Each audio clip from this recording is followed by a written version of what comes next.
mind blindness, emotions blindness, and executive function deficits all create the biggest problem, which is anxiety.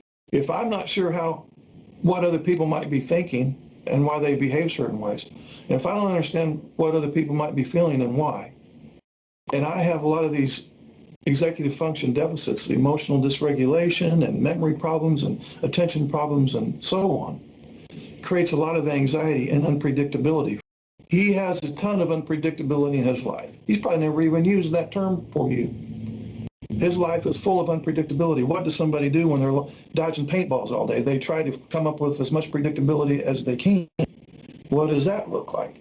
They have to have routine, structure, rules. They don't like change. They especially don't like surprise change. And how does that download to the NT?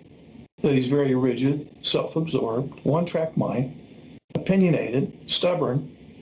So our big goal in this group, the overarching issue that we're going to directly and indirectly try to address, is how to reduce his anxiety, which will in turn reduce some of your anxiety. Because as long as your message raises his anxiety, you're screwed.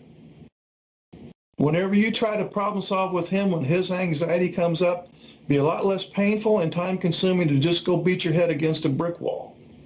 This isn't micromanaging. This isn't turning you into a mom. This doesn't mean that you have to do a bunch of that. All the relationship work is on your shoulders. It's really a simple formula. Your mantra has to become effective immediately. How can I, and we'll discuss in depth exactly how to do this. What can I say or do or avoid saying or doing such that A, we can actually start working on problems, and B, I don't raise his anxiety, because as soon as his anxiety comes up, all bets are off, and you're wasting your time again. A lot of the NT, especially the older ones that I run into, they go, we don't even talk about problems anymore. They just pile up in the closet there. I just don't even bring anything up anymore because it just ends in a shit show and don't get anywhere. And then now the only thing I get accomplished is our resentment gets more entrenched. And he just wants to isolate more because now I'm his number one source of anxiety. So his big goal today is try to avoid me. The biggest problem by far is the anxiety issue.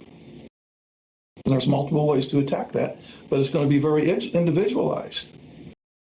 What's going to work for Donnie may backfire for Megan, so we will need to kind of tailor it to the specific situation, because if you've met one guy with ASD level 1, you've only met one guy with ASD level 1. Because there's so much variability amongst individuals on the spectrum that there's never going to be a one-size-fits-all.